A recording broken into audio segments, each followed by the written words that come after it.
जनसंख्या कम नहीं है ना, लेकिन आवाज में मुद मंगलमय संत समाज,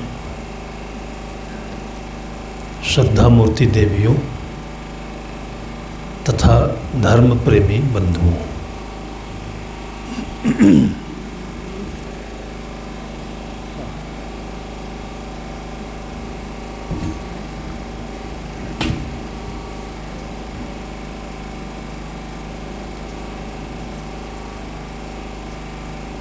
सद्गुरु कहते हैं, बंदे कर ले आप निवेरा, आप जियत लखु आप ठौर करो, मुए कहाँ घर तेरा।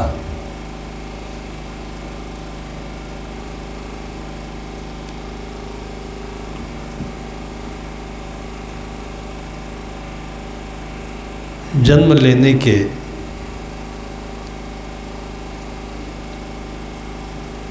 कुछ बरसों बाद से ही बच्चा, बालक, किशोर या मनुष्य बाहर की चीज़ों को समझने लगता है, समझता भी है, उसी में ज़िंदगी भी जीता है और उसी में ज़िंदगी के नए नए तर्ज बनाता है। ये तीनों चीज़ें साथ साथ होती है।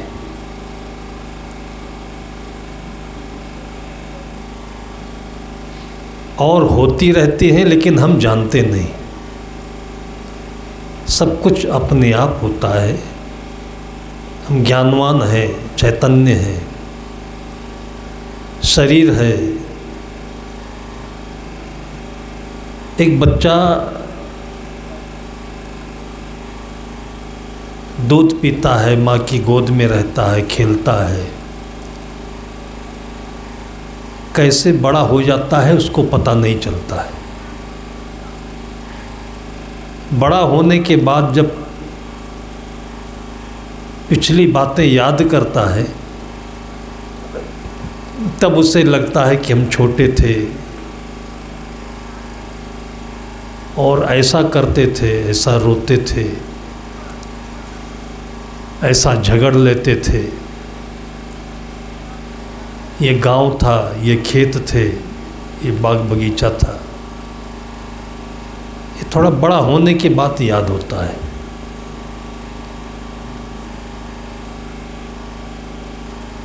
पीछे की बातें याद होती हैं, आगे सोचता रहता है, लेकिन इसके बीच में वो अपने को नहीं जानता है। ये अपने आप हो रहा है कि बाहर की प्रेरणा से हो रहा है कि हम इसको कर रहे हैं।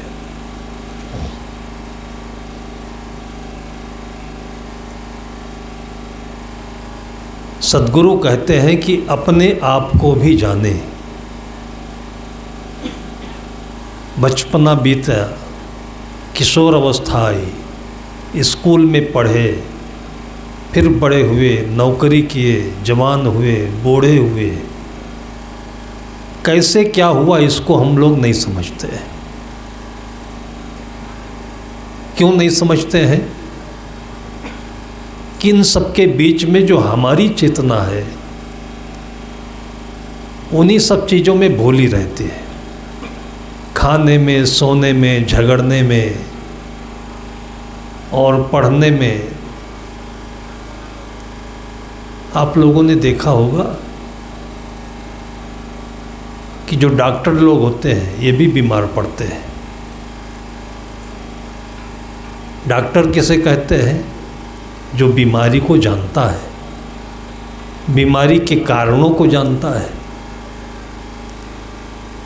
वो पढ़ता है, लेकिन दूसरों के लिए पढ़ता है, अपने लिए नहीं पढ़ता है। पढ़ता स्वयं है, लेकिन वो ये नहीं जानता है कि किस कारण से बीमारी हो रही है, और जानता है तो दूसरों के लिए जानता है। वो कारण हमारे साथ भी हैं, हम भी बीमार हो सकते हैं। कैसे बीमार होते हैं जान ही नहीं पाता है।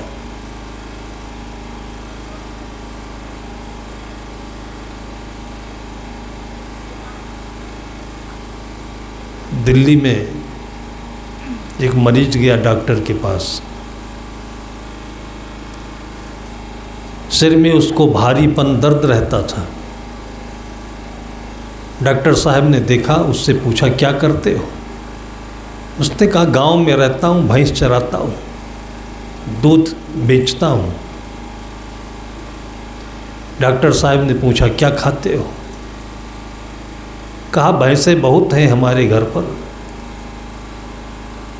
ज़्यादातर दूध रोटी खाता हूँ।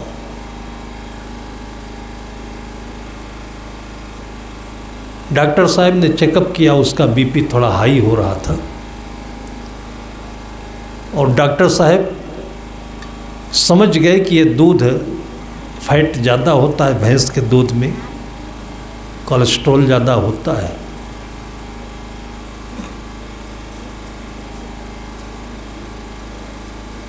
तो डॉक्टर साहब ने सोचा कि इसके बीपी होने का कारण दूध ज़्यादा पीता है।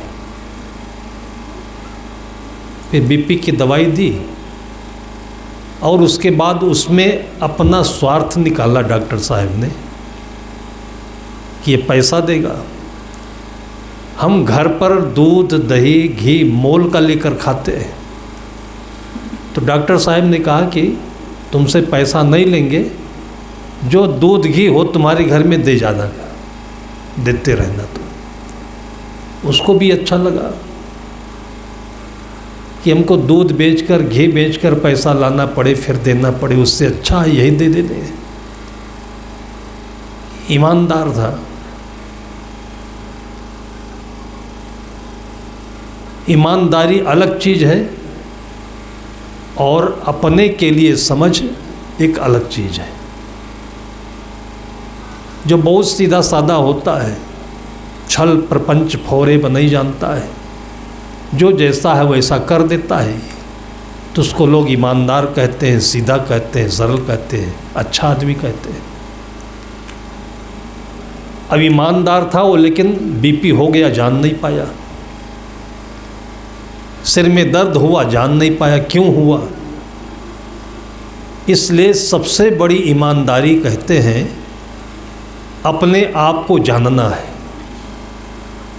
अपने कर्मों को समझना है कि हम क्या हैं, क्या करते हैं और क्या करने से क्या होता है।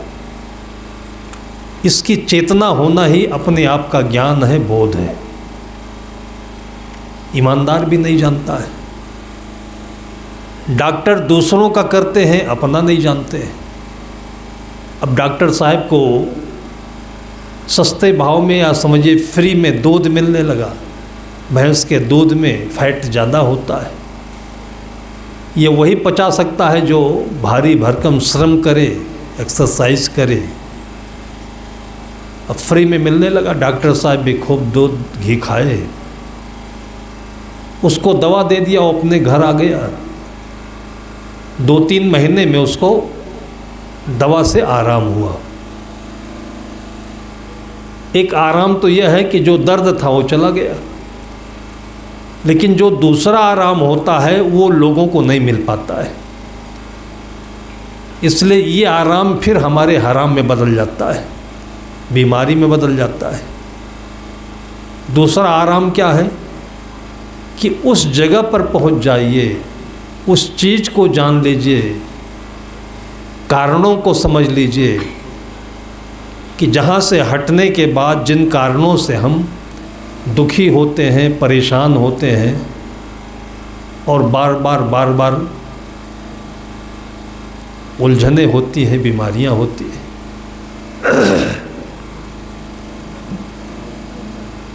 उसको दवा से आराम हो गया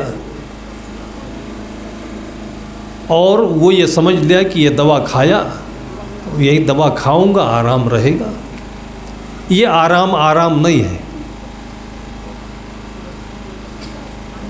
डॉक्टर साहब को अपना काम बना कि उसको अच्छा दूध मिलने लगा, अच्छा घी मिलने लगा, खाने पीने लगा। अब ये चीज़ जीवन में अच्छाई भी नहीं है। सारी दुनिया इसी स्तर पर आकर के भूल ही रहती है। जैसे नौकरी मिल गई, पैसा आने लगा, 50,000, 75,000, 1,00,000 रुपए सैलरी मिलने लगी। अब वैसे कहने को तो आराम हो गया, नौकरी मिल गई, खा रहे हैं, लेकिन जम के खा रहे हैं, दूध घी मिठाई, कुर्सी पर बैठ के काम कर रहे हैं। जो अंतर का ज्ञान है वो नहीं हुआ। और 2-4 साल के बाद पता लगा कि फैट बढ़ गया, कोलेस्ट्रॉल बढ़ गया, बीमारियां बढ़ने लगी, मन उदास रहने लगा। अब जिसको अच्छा कहते थे, जिसको आराम कहते थे, वो सब उलझन में और परेशानियों में बदलने लगा। इसलिए इस समाज में 2 तरीके का ज्ञान होता है, उसको समझिए। एक ज्ञान है जो स्कूलों से बच्चे पा लेते हैं, तो इंजीनियर बन जाते हैं, डॉक्टर बन जाते हैं, या नेता बन जाते हैं, जज बन जाते हैं, दरोगा बन जाते हैं। दरोगा किस लिए बनता है आदमी? कि कोई चोर हो उसको पकड़ के ऐसा समझाए, सजा दे कि चोरी करना बंद करे, इसीलिए बनता है।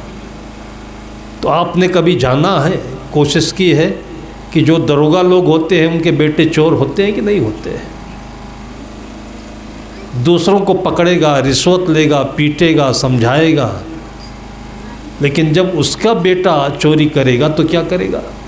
छोड़ेगा, ध्यान नहीं देगा, माफ़ करेगा, तो उसकी ज़िंदगी बिगड़ती जाएगी। दरोगा जिस काम के लिए बना है,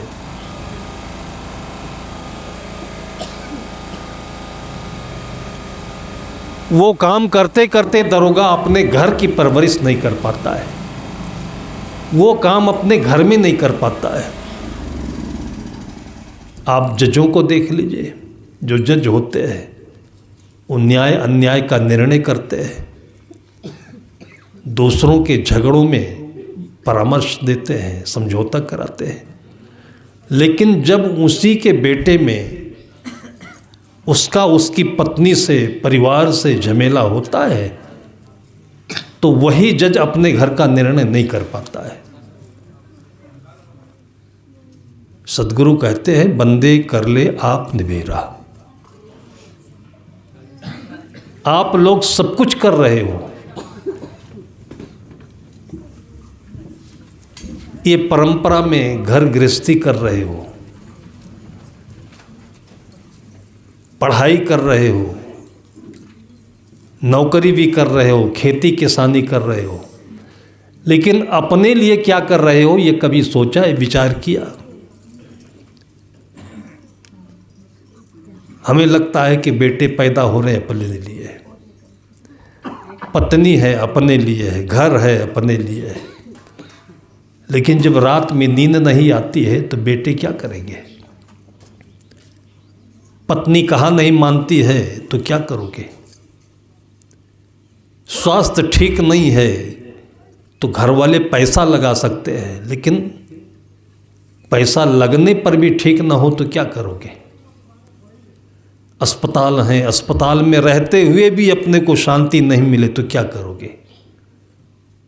और इसी में सारी दुनिया एक चक्रव्यूह जैसे चक्कर में मथ रहा है, चक्कर खा रहा है, इधर से उधर, उधर से उधर, उधर से उधर। घरों घरों में कितने मुकदमे हैं, कभी उसका अंत नहीं है, बीमारियों का कोई अंत नहीं है। जिसको नौकरी नहीं मिली उसके तकलीफ को तो जान सकते हैं, लेकिन जिसको नौकरी मिलने के बाद पैसा माला माल हो रहा है उसकी तकलीफ को कोई देखता नहीं है। इन सारे लोगों के बीच में, सारी समस्याओं के बीच में ये जानना सबसे बड़ा ज्ञान है, बुद्धिमानी है, बहादुरी है, जिसको साहिब कहते हैं कि बंदे कर ले आप निबेरा। अपने आप का निराकरण करो। छाया बैठाओ।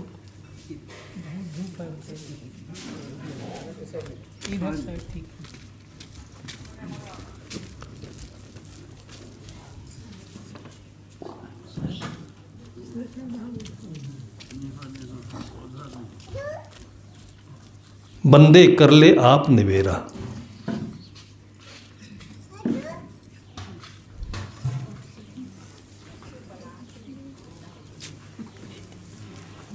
जो हमारा मूल है,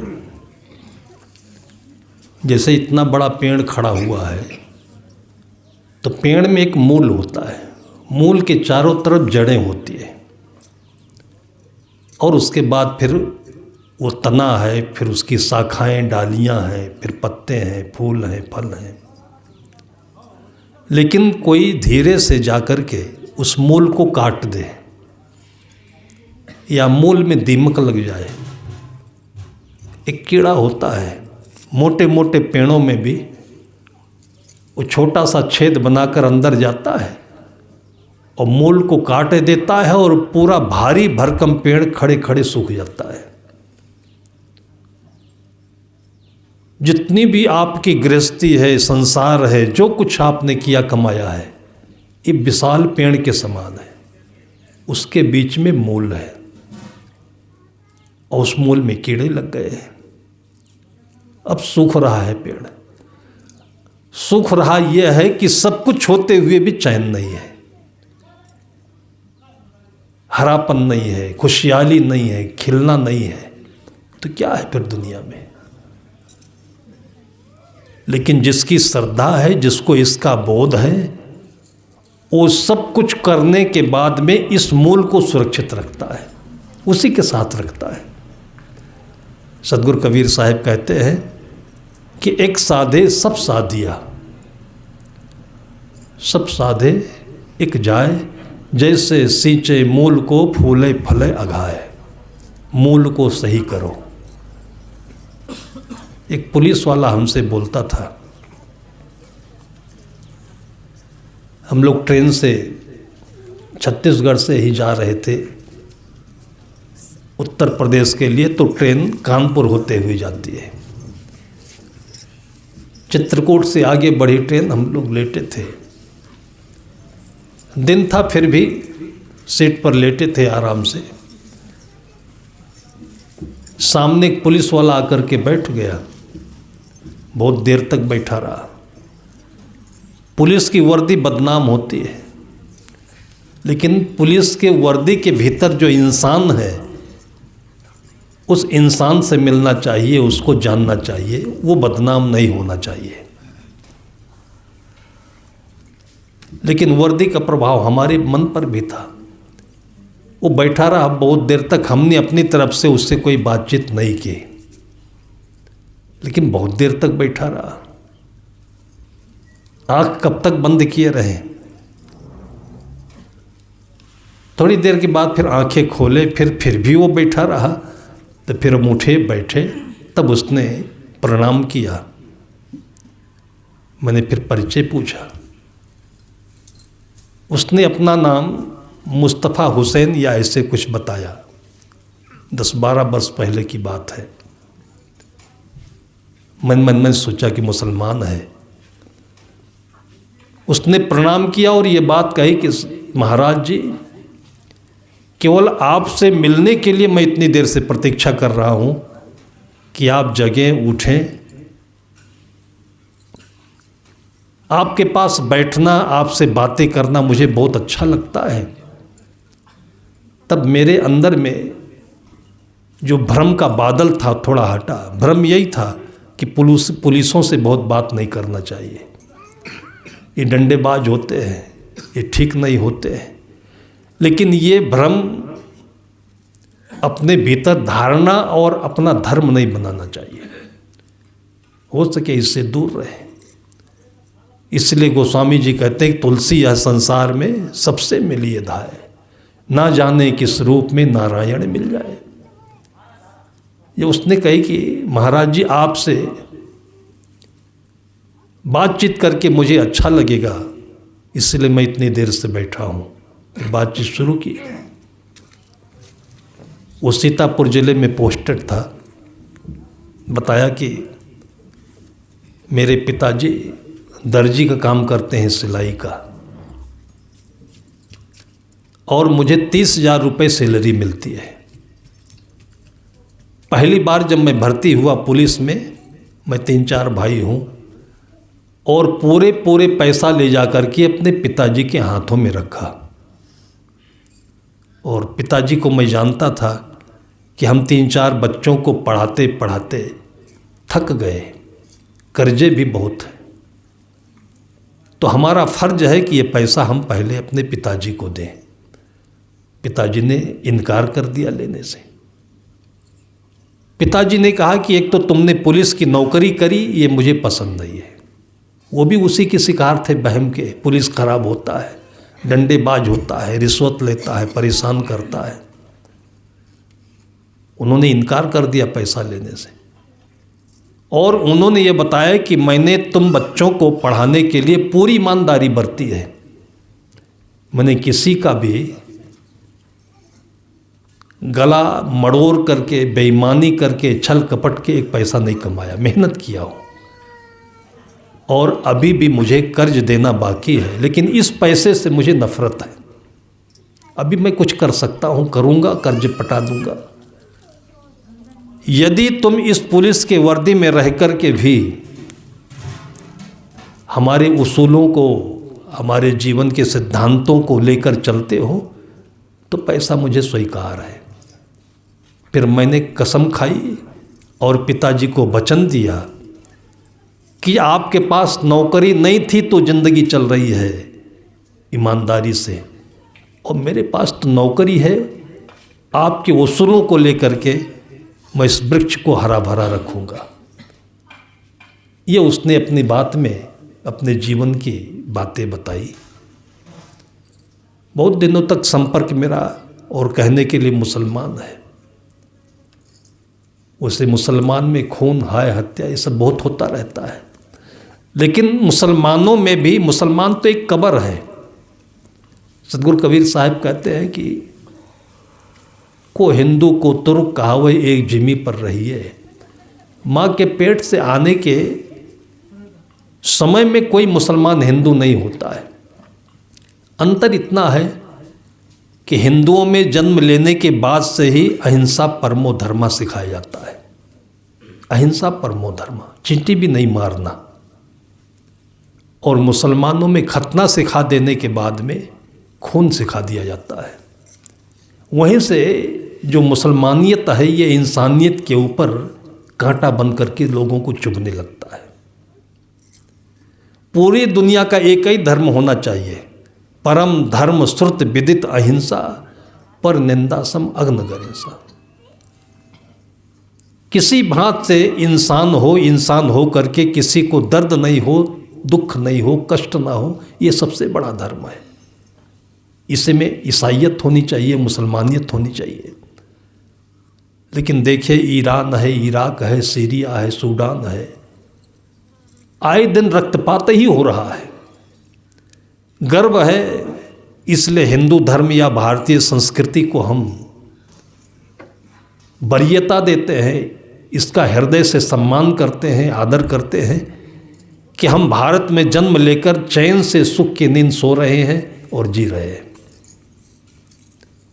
उस मुसलमान जात के अंदर में जो इंसानियत थी, उसने जो बात बताई कि आज भी साहब जी, महाराज जी, मैं 25-30 हज़ार में अच्छा पैसा भी बचा लेता हूँ, बच्चों की परवरिश करता हूँ और चैन की नींद सोता हूँ, अच्छी नौकरी करता हूँ। ये क्या चीज़ है? ये मूल है। गृहस्थी में हो तो, नौकरी में करे तो। अभी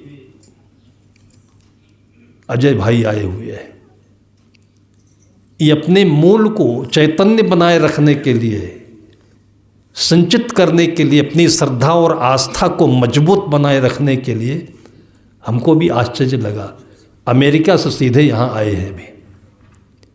इनके पिताजी संतों के अनन्य भक्त, गुजरात के मूल के रहने वाले, और 50 वर्ष पहले से अमेरिका चले गए। वहाँ रह कर के भी हफ्ते में एक दिन तो संतों से सत्संग सुन लेना, बातचीत कर लेना, प्रणाम बंदगी कर लेना, ये मूल है। जबकि हम लोग सुनते हैं कि अमेरिका में संपन्नता है, कोई कुछ ना करे तो भी 60 की उम्र के बाद में उसको अपने यहाँ से लगभग 25-50 हज़ार रुपये पेंशन गवर्नमेंट फ्री देती है, चिकित्सा फ्री है, खाना पीना बहुत सस्ता है अपने भारतीय हिसाब से। लेकिन वो मूल हरा भरा कैसे बना रहे? उनकी श्रद्धा है, पिताजी ने आज्ञा दी होगी, उनकी आज्ञा पालन करने के लिए एक बेटा सीधे अमेरिका से दिल्ली, दिल्ली से रायपुर, रायपुर से यहाँ 200 किलोमीटर दूर ये उड़ीसा में आए। ये केवल श्रद्धा की डोर है कि हमारा जो ये बट वृक्ष है, और ये अपने के लिए भी है, पूरे परिवार के लिए है, और जो सुने समझे देखे वो समाज के लिए भी है। सद्गुरु कहते हैं कि बंदे कर ले आप निवेरा। मैं डॉक्टर साहब की बात बता रहा था। अब जो भैंस चराने वाला था उसको तो बीपी से आराम हो गया, लेकिन आराम कैसे हुआ ये पता नहीं। दवाई खाया, ये आराम नहीं है, क्योंकि मूल तक पहुंचा नहीं। डॉक्टर को बताना चाहिए था। बताना क्या चाहिए था कि तुमने गाढ़े गाढ़े दूध, घी का प्रयोग ज़्यादा किया है, फैट ज़्यादा हो गया है, इसलिए दूध को पतला करके पियो, दूध थोड़े दिन के लिए छोड़ दो, हरी सब्जियां खाओ, फल खाओ, पानी अधिक पियो, और नेचुरली स्वाभाविक रूप से तुम्हारा बीपी सही रहेगा। और इस तरीके से बगैर दवा के वो ठीक हो जाता तो उसको आराम कहते। और वो आराम यह है कि अपने उस स्वभाव में आ जाता। भाई छोटे छोटे बच्चे हैं, अभी इनको न बीपी है न शुगर है, ये बड़े होंगे तो होगा। क्यों होगा? क्या दवा के अभाव में होगा? अभी दवा नहीं खाते हैं तो नहीं है। ये दवा के अभाव से नहीं है, ऐसा यह है कि हमारा अभी से ही देख रेख सही ना होने के कारण से, देखिए छोटे छोटे प्लास्टिक के पैकेटों में ये चॉकलेट है, च्युइंगम है, कुरकुरे हैं, ये है, पिज्ज़ा है, बर्गर है, ये सड़े सड़े आटा की चीज़ जब खाएंगे तो जो भीतर का सिस्टम है ये बिगड़ेगा। अंदर में कचरा जमा होगा और उसके बाद सब रास्ते बंद होंगे, तो यहाँ दर्द होगा, वहाँ दर्द होगा, सिर में दर्द होगा, ब्लॉकेज होगा, और उसी को तमाम बीमारियां कहते हैं। अगर सही भोजन हम करते, और सही भोजन हमको बनाना थोड़ी है, सही भोजन तो प्रकृति ने दिया हुआ है। आप सीधे डगालियों से अमरूद तोड़ करके खाइए। आपके खेतों में मैं देखता हूँ अच्छी अच्छी सब्जियां होती हैं, ला करके उसको ज़्यादा उसमें आप अपनी बुद्धि कीमियागिरी मत लगाइए। और नहीं तो देखिए गाजर है, टमाटर है, शिमला मिर्च है, इतनी अच्छी अच्छी चीज़ों को, और जो कारीगर होता है वो तेल में डुबो देता है, तल देता है। एक बच्चे को, एक आदमी को पानी में डुबो दिया जाए तो ख़त्म हो जाएगा, और तेल के अंदर जलते हुए तेल में डाल दिया जाए तो बच्चे में क्या रह जाएगा। तो ऐसे प्रकृति से जो हमें हरी भरी चीज़ें मिली, जानदार चीज़ें मिली, तेल में डाल देते हैं। इसलिए जो समझदार हैं वो कहते हैं तेल खाना हो तो अलग से एक चम्मच खाओ, और जो चीज़ जैसे प्रकृति ने दी है उसको वैसे ही खाओ। और ज़्यादा से ज़्यादा जब हमारी पाचन शक्ति कमज़ोर होती है तो उसको उबाल लेते हैं, उबालने के साथ थोड़ा तेल डालकर छौंक देते हैं, जीरा धनिया। तो कुल कहने का मतलब यह है कि उसमें ज़्यादा अपने बुद्धि दिमाग न लगाओ। तो ये गाजर मूली खाने से, सब्जी खाने से, फल खाने से कभी भी बीमारी नहीं होती है। 10-5% है जो अपने पूर्व प्रारब्ध के कारण से, जिसको जेनेटिक कहते हैं लोग, तो वो भी अच्छा खाना पीना रहेगा तो बीमारी आपकी कठिनाई नहीं पैदा करेगी। बिल्कुल सहज बात है। लेकिन अब जो दिमाग के उलझनी लोग हैं, जो बीमार लोग हैं, वो सब ये 3 तिकड़ बनाया करते हैं। उसी प्रकार से समाज में लोग दूसरे की नकल करके वो घर में शुरू कर देते हैं। अच्छी भूख नहीं लगती है। भूख क्यों नहीं लगती है? कि आपके अंदर में गंदगी जमा है। जैसे ये विंडो में कांच लगे हुए हैं, शीशा। अब शीशा पारदर्शी है लेकिन दिखता सही नहीं है। क्यों नहीं दिखता है? कि उसके ऊपर धूल जमी हुई है। अब कपड़े से पोंछ दीजिए और देखिए लगालग के एकदम सामने दिखेगा। तो भूख न लगने का कारण है कि आपकी आंतों में जहाँ भोजन जाकर पचता है वहाँ गंदगी जमी है। किसकी गंदगी? तेल खाते हैं, जैसे हाथ में तेल लगाइए तो ये लसलसा चिपक जाता है। साबुन से लगाइए तब छूटता है, नहीं तो चिपका रहेगा। जो आटा खाते हैं आप, आटे में चिपकाव होता है, वो चिपकता है। चावल में जो माड़ होता है ये चिपकता है। इसलिए आटा चावल के साथ में आप रेशेदार चीज़ें, गाजर है, मूली है, भाजी है, ये सब खाइए तो चिपकने नहीं पाएगा। तो आपकी जो आंतें हैं वो साफ रहेंगी तो पेट साफ रहेगा। जो पानी पिएंगे पूरे खून में दौड़ेगा।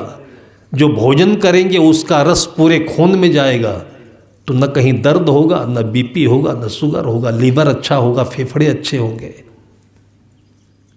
अब ये सब चीज़ें न कोई जानता है, न कोई बताता है, और हम लोग जो दुनिया दौड़ रही है उसी में अंधे होकर दौड़ते रहते हैं। उसका तो बीपी थोड़ा सा ठीक हुआ, अच्छा लगा, तो डॉक्टर साहब ने कहा था कि 2 महीने के बाद आकर बता देना। 2 महीने के बाद वो डॉक्टर के यहाँ फिर गया तो देखा क्लिनिक बंद थी। उसको दर्द हुआ कि क्लिनिक बंद क्यों है, तो पास पड़ोसियों से पूछा तो लोगों ने बताया कि डॉक्टर साहब तो अस्पताल में भर्ती है। वो अस्पताल मिलने चला गया। फिर अस्पताल में जाकर पूछा, डॉक्टर साहब आपका हालचाल कैसा है? डॉक्टर साहब ने पूछा तुम्हारा क्या है? कहा मैं तो ठीक हूँ।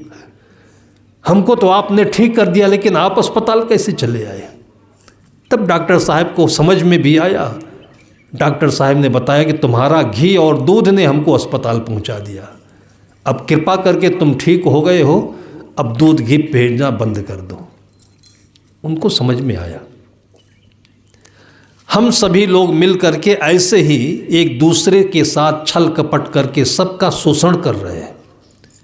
मतलब किसी से हमने 10-20 हज़ार रुपये, 1 लाख, 10 लाख छल कपट करके कमा लिया तो समझते पा लिया।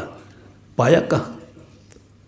खाओगे वो टट्टी के रास्ते निकल जाएगा, पियोगे निकल जाएगा, शरीर तो वही रहेगा। पाया क्या हमने? बैंक में जमा हुआ है और बैंक में ऐसे ही जमा रहेगा। अभी आप लोगों ने सुना होगा कि झारखंड में कि आपके उड़ीसा में रेड पड़ा था ईडी वालों का। 350 करोड़ रुपए ऐसे दीवालों में सब चिपके पड़े थे और हफ्तों तक मशीनें पैसे गिनते गिनते थक रहे थे। कुछ काम में आया उनके? फजीयत हुई, सब रुपया चला गया। जितना हमारे आसपास में है, सदगुरु कहते हैं कि भूले मन समझ के लाद दलदनिया। जो इस संसार के गोरख धंधा में, इस संसार के माया जाल में हम लोग लालच के कारण से और बटोरो बटोरो बटोरो। पहले समझ लो कि अपनी आवश्यकता कितनी है। 1 दिन की है तो 10 दिन का आप रख लीजिए, और बाकी आपके पास आता ही है आपकी योग्यता से, तो उसको आप ले लीजिए, रखिए और फिर उसको आप समाज की सेवा में लगाइए। जिनके पास पैसा कम है, जिनके पास बुद्धि कम है, जिनके पास गरीबी है, कोई बेटियां नहीं पढ़ पा रही हैं, कोई बच्चे पैसे के अभाव में आगे नहीं बढ़ पा रहे हैं, जहाँ आवश्यकता देखें उसका प्रयोग करें। आपको किसी ने ला करके 20 किलो मिठाई दे दी, आप अकेले हो तो 20 किलो मिठाई तो खा नहीं पाओगे। रखोगे भी तो 3 दिन के बाद उसमें बदबू आने लगेगी। तो समझदार इंसान के अंदर में स्वाभाविक चेतना आएगी कि मिठाई खाने की चीज़ है, खराब करने की चीज़ नहीं है, तो इसको हम अपने पास पड़ोस में बांट देते हैं। और ये हमारी भारतीय परंपरा संस्कृति कहती है। शादी विवाहों में मैंने देखा है, लगन में, तिलक में 50 डिब्बे मिठाई के आए होते हैं, तो फिर वो डिब्बे बांटे जाते हैं। तो जहाँ चाहिए सबको पहुँच भी जाता है, आपका मन खुश होता है, और मिठाई जहाँ चाहिए सबके मन को मीठा करता चला जाता है।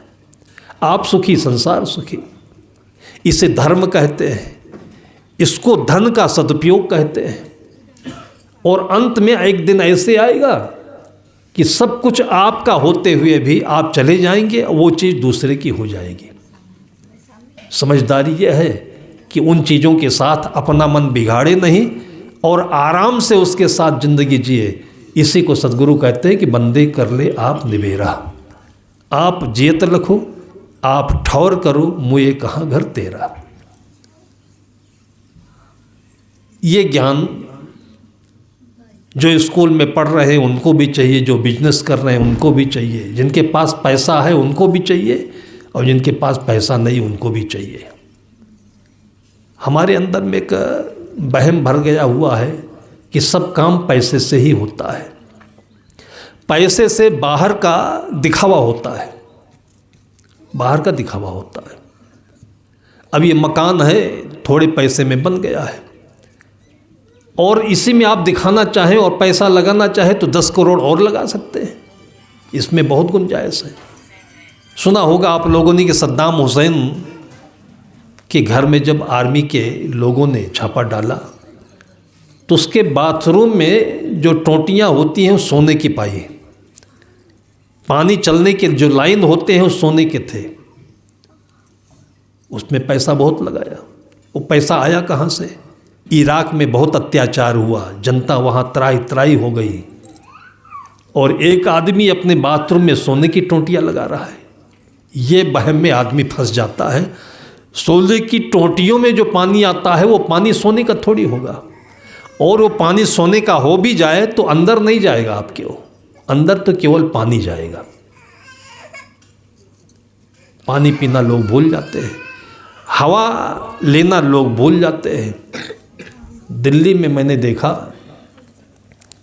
भक्त घर की बेटी थी, ब्याही गई,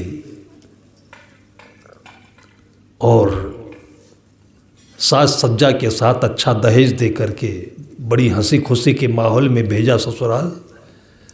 6 महीने के बाद पता चला कि उस लड़के की दोनों किडनी खराब हो गई। इतनी जल्दी तो अभी 20-25 की उम्र में किडनी खराब नहीं होनी चाहिए। फिर हम लोगों को जानकारी मिली, फिर मैंने थोड़ा सा पता लगाना शुरू किया कि इतनी कम उम्र में किडनी कैसे खराब हुई। पता चला कि वो लड़का अपने पिता के व्यवसाय में, मिठाई की दुकान थी, उसमें काउंटर पर बैठता था। दुकान अच्छी चलती थी, उसी में भूला। पैसा लेते गिनते पूरा दिन बीतता था।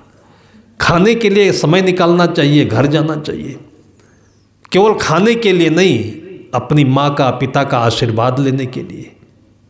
उनका दर्शन करने मात्र से ही अंदर में एक ऊर्जा मिलती है, इसके लिए विश्राम और शांति मिलती है घर में, इसलिए भी सवेरे शाम तो घर में जाना चाहिए। लेकिन बिजनेस में, कामों में इस तरीके से लोग उलझे हैं कि ये जो स्वाभाविक चीज़ें हैं, जो धर्म है हमारा, ये भूल जाता है आदमी। अब वो लड़का उसी काउंटर पर बैठे बैठे जब भूख लगे तो लस्सी पी लेता था, दही का लस्सी, और प्यास लगे तो कोल्ड ड्रिंक पी लेता था। लेकिन इस सत्य को सब कोई अच्छी तरह से समझ लें। 2 प्रकार के सत्य हैं। संत गुरुजन कहते हैं कि जड़ चेतन 2 सत्य है, अति प्रसिद्ध जगमाए, जाके पारख के बिना बंधन छूटत ना आए। बंधन क्या है? खाना पीना बंधन नहीं है। खाने पीने में जो झंझट है, उलझने हैं, बीमारियां हैं, वो बंधन है। और वो कैसे होता है? जैसे आप पानी पीजिए, आपको बंधन नहीं होगा, और पानी में पैसा भी नहीं लगता है। पानी आपके जीवन के लिए आवश्यक तत्व है, ये सत्य है। 2 सत्य कौन है? एक सत्य अपने भीतर का है, जिसको हम अपना स्वरूप कहते हैं, अपनी ज़िंदगी कहते हैं, आत्मा कहते हैं। इसका याद रखें। दूसरा सत्य है जो हमारे चारों तरफ जिनके सहयोग से, जिनके अंश से हमारा ये शरीर बना हुआ है, उससे शारीरिक जीवन बनता है, भौतिक जीवन बनता है। वो तत्व हैं जिसको गोस्वामी जी ने चौपाइयों में कहा है, लगभग सबको याद होगी वो चौपाई कि छित जल पावक गगन समीरा, पंच रचित या अधम शरीरा। ये जो 5 तत्व हैं, ये 5 तत्व बाहर फैले हुए हैं, इनसे हमारा शरीर बना हुआ है। इसलिए ये मूल तत्व हैं और इनसे आपकी श्रद्धा सदैव बनी रहनी चाहिए। ये नहीं कि पैसा पाया तो, सोना पाया तो, महल मकान पा गया तो इन तत्वों को भूल गए, क्योंकि वो तो दूर दूर की चीज़ें हैं जिनसे कोई आपका खास मतलब नहीं है। आपसे जो सीधे लगाव है वो किससे है? पानी से है। दिन भर में 10 गिलास पानी पीजिए और देखिए कि आपको जल्दी जल्दी जल्दी कोई बीमारी नहीं होगी, क्योंकि पानी आपके शरीर की गंदगी को बाहर करता है और ऑक्सीजन बन करके आपके मन मस्तिष्क को तरोताज़ा बनाए रखता है। पानी बराबर पीजिए। ये चेतना लोगों में बनी रहे, इसलिए हमारी भारतीय संस्कृति में ये परंपरा है कि हम लोग पानी की पूजा करते हैं, उसको गंगा कहते हैं। किसी न किसी भांत से हमारा मन उसमें बना रहे, इसलिए उसकी पूजा करते हैं। भगवान शंकर के लिंग पर एक मंदिर बना, उस पर आज भी पानी चढ़ाते हैं। वो केवल एक ही अर्थ रखता है कि आपको अब तो याद आना चाहिए कि सुबह उठ कर के आप चाय मत पिए, कोल्ड ड्रिंक मत पिए, पानी पिए। इस पानी का कोई दूसरा विकल्प नहीं है। आपको दिखने में चाय पानी जैसे लगता है, आपको कोल्ड ड्रिंक भी पानी जैसे लगता है, सोडा वाटर भी पानी जैसा लगता है, वो पानी नहीं है। वो पानी की नकल है। अब वो लड़का जो था वो पानी समझ करके कोल्ड ड्रिंक पीता था और भोजन समझ करके वो केवल लस्सी पीता था, मिठाई खाता था, नमकीन खाता था। ये भोजन है उसका। और अब ये सब करते धरते तो उसको 2-4 साल लगे होंगे, और अभी 20 से 25 साल की उम्र में अंदर अंदर सब कुछ खोखला हो गया और पता चला ठीक गृहस्थी बस जाने के बाद में कि दोनों किडनी खराब है। और जब तक किडनी कुछ ठीक ठाक करने लगे तब तक और हो गया, फिर और हो गया।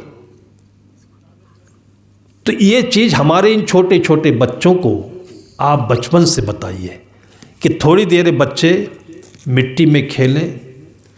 मिट्टी में खेलने के लिए अपने घर के आसपास में क्यारियाँ बनाइए। क्यारियों में आप फूल पौधे लगाइए, साग सब्जियाँ लगाइए। इनमें बच्चों का मन लग जाएगा। तो आजकल जो मोबाइल से लोग परेशान हैं, ये मोबाइल का जो कचरा और गंदगी बच्चों के दिमाग में जा कर के और बच्चों को शैतान बना रहे हैं, इससे आप बहुत आसानी से बच सकते थे। लेकिन मिट्टी से हमको नफरत है कि पैर में मिट्टी न लगे। ये मिट्टी नहीं है, ये पृथ्वी माँ है। इसमें ग्रेविटेशन होता है जिसको चुंबकत्व कहते हैं। इसमें ऊर्जा होती है। इसमें आप 1-2 घंटे चलेंगे नंगे पैर से तो आँखों की रोशनी बढ़ेगी और दिमाग ताज़ा होगा। और वैसे भी इसमें बहुत सारे गुण हैं, इसलिए इस पृथ्वी को माँ कहा गया। तीसरी बात हवा है। तो जब खेत में जाएंगे, टहलने जाएंगे, बगीचे में जाएंगे तो खुली हवा मिलेगी। घर के भीतर में थोड़ा सा कंजस्टेड होता है तो उसमें कार्बन डाइऑक्साइड ज़्यादा होता है जो हमारे भीतर में बेचैनी पैदा करता है। बाहर के पेड़ पौधों से हमें 24 घंटे ऑक्सीजन मिलता है। इसका महत्व लोग समझें, इसलिए पीपल के पेड़ की पूजा शुरू हुई कि पीपल के पेड़ में 24 घंटे ऑक्सीजन होता है और बाकी जितने पेड़ हैं उससे भी ऑक्सीजन मिलता है। उसका अपना एक गुण होता है। आंवले के पेड़ में एक गुण होता है, वो हवाओं को देता है अपना। नीम के पेड़ में अपना गुण होता है, आम के पेड़ में अपना गुण होता है। तो अगर अपने घर के आसपास में ऐसी जगह है, वातावरण है, तो कम से कम 5 किस्म के पौधे लगवाइए। और आजकल के ज़माने में तो जब बच्चों का आप जन्मदिन मनाते हैं ना, तो केक न कटवाइए और मोमबत्ती बुझवाइए नहीं। इसका कोई अर्थ ही नहीं निकलता जीवन में। आपने जिंदगी नहीं समझी, बाहर के सत्य को नहीं समझा, अंधे होकर के जो लोग बोले वही करते रहे। मोमबत्ती बुझाते क्यों है? मोमबत्ती तो जलाना चाहिए। घर में उजाला होने की जरूरत है कि बुझा करके अंधकार लाने की जरूरत है? और जन्मदिन बना रहे हैं और बत्ती बुझा रहे। बत्ती बुझाने का मतलब कि बच्चे की जिंदगी बुझ रही है। इतना सीधा सरल अर्थ नहीं समझ में आता है।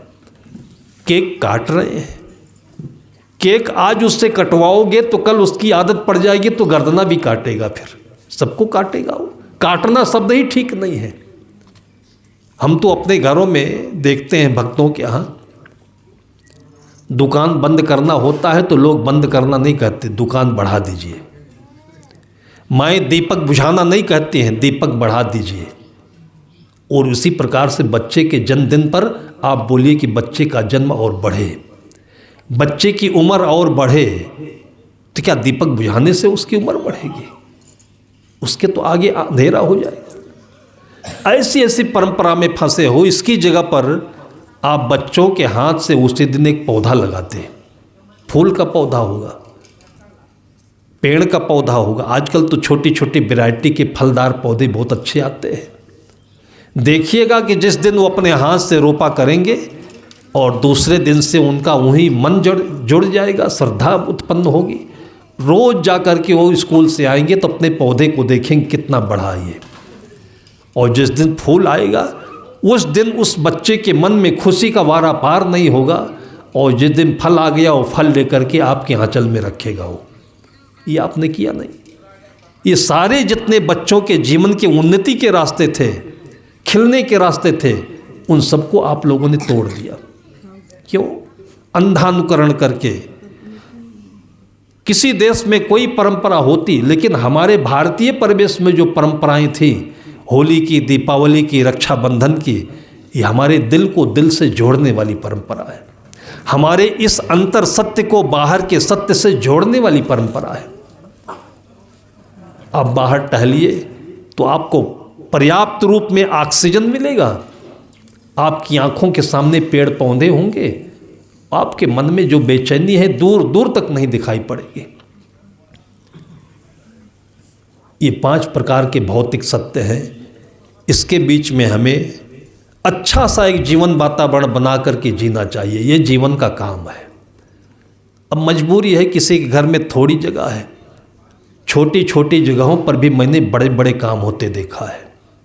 बहुत पहले की बात है, तब हम अपने हाथ से भोजन बनाते थे।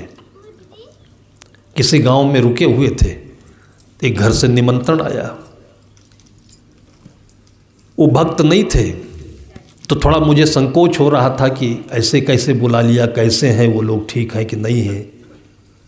तो जिस घर में रुका हुआ था उसने कहा कि महाराज जी आप हमारे यहाँ भले मत बनाइए भोजन, उसके यहाँ ज़रूर बना लीजिए। बहुत श्रद्धालु व्यक्ति है वो। उसके घर गया, चारों तरफ मिट्टी की दीवार की चहारदीवारी थी और एक तरफ छप्पर लटक रहा था। छप्पर के पीछे 2 कमरे थे, सब मिट्टी के दीवार बने हुए और बड़ा सा आंगन था। दूसरी तरफ छप्पर के नीचे रसोई थी।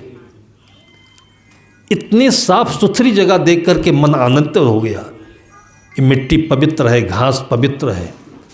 और एक किनारे उसी में हैंड पाइप लगा हुआ था जहाँ पर स्नान करते हैं, बर्तन मांजते हैं, पानी निकलता है। आपके इस गांव में तो बड़ी अच्छी स्वच्छता देखी जा रही है। यह हमारी परंपरा की देन है, मन की शुद्धता है। और नहीं तो अक्सर क्या देखा जाता है कि घरों में जो पानी का उपयोग होता है सब बाहर निकल करके रास्तों में कीचड़ पैदा करता है, लोगों के मनों को खराब करता है। लेकिन मैंने उसके घर में देखा कि उस चौकी के पास में 2-3 पौधे लगे थे। एक गुलाब का पेड़ लगा था, एक केले का पेड़ लगा था। जितना पानी है वो सब गुलाब पीता था। ये दोनों पौधे पानी बहुत चाहते हैं, केला भी पानी बहुत चाहता है। वो पानी लोगों के पैरों में कीचड़ बनकर नहीं चिपके, लोगों के मन में कीचड़ का संस्कार ना दे। कितना सरल और आसान उपाय उसने बनाया कि वहीं केला लगा दिया, गुलाब लगा दिया। गुलाब का पेड़ बढ़ करके लगभग 5 फीट का हो गया था और गिना तो नहीं लेकिन अंदाज में लगभग 60-70 फूल ऐसे उसमें खिले हुए थे कि पूरी आंगन में उसकी खुशबू। और केले के पेड़ में पोतियाँ निकलती हैं, किनारे किनारे उसकी ब्रांचें जाती है। तो जो मेन ब्रांच थी उसमें फल आया हुआ था, छोटी प्रजात का केला था, और फल में जो लटक करके ज़मीन को चुम रहा था उसमें लगभग कुछ नहीं तो 12-14 दर्जन केले लगे हुए थे। केला कोई खाने की चीज़ नहीं है, गुलाब का फूल केवल तोड़ करके कहीं देने की चीज़ नहीं है। इसको देखो तो कितना खूबसूरत लगता है। ये अपने आत्मा से, अपने अंतरतम से उस वातावरण को इतना सुंदर सुखद बना देता है कि इसका एहसास कोई आत्मावान ही समझ सकता है। इसलिए जिसको हम परमेश्वर कहते हैं, भगवान कहते हैं, उनको यही वातावरण पसंद होता है। ये उसकी घर की व्यवस्था देखिए, एक बूंद पानी उसका कहीं वेस्टेज नहीं जाता है। भोजन बनाने बैठा, वो जो घर की मालकिन थी वो तो मोटा मोटा काम करती थी, आदमी दिखाई नहीं पड़ा जिसने बुलाया था। उसके 2 बच्चे थे, एक लड़का था एक बेटी थी। बेटी रही होगी 15 साल की और लड़का था 10 साल का। भोजन में हमारा हेल्प कर रही थी और मैंने देखा कि सब्जी में जितना मसाला चाहिए, नमक चाहिए, सब पास में रखा हुआ। हमें अंदाज करने की ज़रूरत नहीं है कि इसमें हम नमक कम डालें कि ज़्यादा डालें। चावल में बनाने के लिए जितना पानी चाहिए नाप तौल कर भगोना में रखा हुआ। मुझे केवल बना दिया बस, और बाकी सब कुछ अपने आप फिट था। फिर भोजन किया, उन बच्चों को खिलाया, फिर थोड़ी देर वहीं आराम करने के लिए बैठा। तब तक शाम के 4 बज गए। फिर घर का मालिक आया। वो कौन था? वो रिक्शा चलाने वाला था। रिक्शा ला करके झाड़ पोंछ करके फिर स्नान किया। स्नान करने के बाद फिर हमारे पास आया, बैठा और बंदगी किया और अपना परिचय बताया कि महाराज जी, मैंने आपको निमंत्रित किया, लेकिन मैं क्षमा चाहता हूँ कि मैं पैसे से रिक्शा चलाता हूँ, दिन भर रिक्शा चलाता हूँ, तो शाम को इसके आर्थिक उपार्जन से मेरा भोजन चलता है। मेरी श्रद्धा थी कि मेरी इस आंगन में हमेशा कोई न कोई अतिथि आते रहें, तो इसी में से थोड़ा अंश हमारा, जिसको लोग देवी देवता कहते हैं, धरती का भगवान कहते हैं, उनमें लगे तो हमारा जीवन धन्य हो। फिर उसने दूसरी बात बताई कि मेरे न रहने पर आपको कोई असुविधा हुई होगी, कोई कमी रही होगी। मन इतना गदगद था, मैंने कहा कि तुम्हारे घर की जो देवियां हैं ये, इन्होंने तो हमें कुछ सोचने का मौका ही नहीं दिया। तुम कमी की बात कहते हो, कुछ सोचने का मौका ही नहीं दिया। तब वो भी कहने लगा कि ये सब देन हमारी धर्म पत्नी का है, इसके रहते मैं घर से बिल्कुल मुक्त रहता हूँ और मस्त भजन गाता हूँ, और सवारियाँ मिल जाती हैं तो भजन गाते गाते उनको अपनी मंजिल तक पहुँचाता हूँ। पैसे मिल जाते हैं और ला करके पूरा का पूरा पैसा मैं इनको दे देता हूँ। लेकिन गरीब हूँ महाराज जी, लेकिन इतना ये खुश रहती है, इतना खुश रहती है। मैंने इनको सोने की कोई चैन नहीं दी, मैंने सोने के कोई आभूषण नहीं दिए, यही सब बोल रहा था। तब तक उसकी पत्नी ने इशारे में कहा कि महाराज जी, इनकी बातों में मत जाइए। ये कह रहे हैं कुछ दे नहीं पाता, कुछ दे नहीं पाता है। ये जब घर में आ जाते हैं, इनको मैं देख लेती हूँ तो यही मेरा सोना हो जाता है, या इनकी ज़िंदगी ही मेरे लिए सोना है। एक पत्नी का रिक्शा चलाने वाले पति से वो खूबसूरत प्यार कि पति भी अपने पत्नी से कितना सहमत है, और पत्नी से पति के बीच में जो तारतम्य है, इसको सोना कहते हैं। उसने कहा इनकी ज़िंदगी मेरे लिए सोना है महाराज जी, इनकी बात मत सुनिए आप। ये उस कच्चे घर के भीतर में जो खूबसूरती दिखाई पड़ी, सिद्धांत हमारा यही होना चाहिए, डिजाइनिंग यही होनी चाहिए। घर छोटा हो बड़ा हो इससे कोई फर्क नहीं पड़ता है। और हम लोग भाग्यशाली हैं कि सबरी का गुणगान किया गया तो ऐसे ही हुआ। रामायण में जितने भी पात्र देखे गए, अयोध्या से लेकर के वहाँ पंचवटी तक, पंचवटी शब्द इसलिए आता है कि हमारा घर, इसके आसपास में जो 5 प्रकृतियाँ हैं, यहीं पर आम भी लगा हुआ है, जामुन है, फूल है, पेड़ पौधे हैं, गोभी है, पंचवटी हो गया। अयोध्या से लेकर के पंचवटी तक कोई कहाँ भी रह रहा हो, अयोध्या महल है और जहाँ वनवास में गए वो पंचवटी है।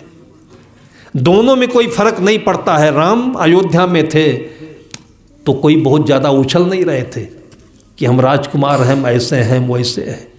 और जब वनवास में चले गए तो वहाँ उनको कोई किसी प्रकार से शोक भी नहीं था, कोई तकलीफ भी नहीं थी, क्योंकि जो जीवन का सत्य है, आनंद है, वो तो अपने भीतर में है।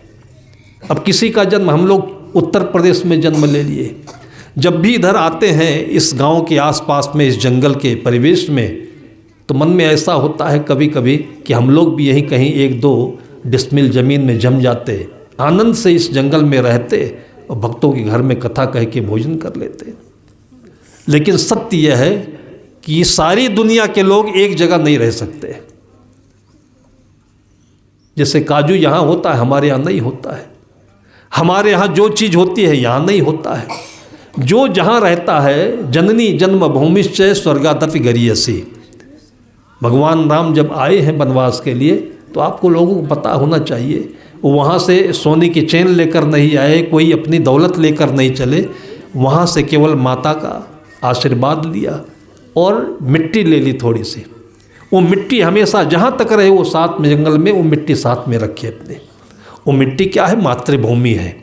अपनी मातृभूमि का प्रेम साथ में हो तो जहाँ भी आप रहेंगे वहाँ पर आपको कोई उलझन नहीं होगी, कोई कमी नहीं होगी और जीवन आपका हरा भरा बना रहेगा। ये सत्य है। सदगुरु कबीर साहब अपनी 2 पंक्तियों में मूल रूप से पूरे संसार के इस झंझावात को, उसके बीच में आपकी सुंदरता को, आपके सुख को, आपकी शांति को एकदम स्पष्ट दर्शाते हुए बोलते हैं, बंदे कर ले आप निबेरा। ये तो रात दिन सवेरे शाम प्रार्थना में इसका अर्थ समझने की आवश्यकता है। लेकिन जिस समय आपको कोई धर्म संकट हो, द्वंद्व हो, कुछ समझ में नहीं आता हो, उस समय इसको मंत्र जैसे हम लोग कोई दिक्कत होती है तो एंटीबायोटिक का कैप्सूल खा लेते हैं तो थोड़ा आराम हो जाता है।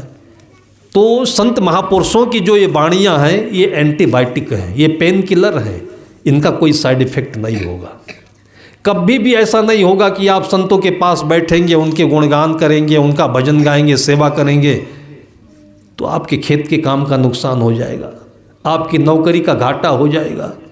बल्कि ये तो ऐसा उर्वरक है कि यहाँ बैठेंगे तो आप ऊपर से ऊपर पहुँचेंगे, क्योंकि आपको ये राष्ट्रीय राजमार्ग देता है चलने दौड़ने के लिए कि जहाँ भी होगी आपकी विनम्रता साथ में होगी, आपकी सद्बुद्धि साथ में होगी, आपके सद्गुण साथ में होंगे और जहाँ भी रहेंगे आप वहाँ पर लोगों के हृदय में आपका सम्मान होगा।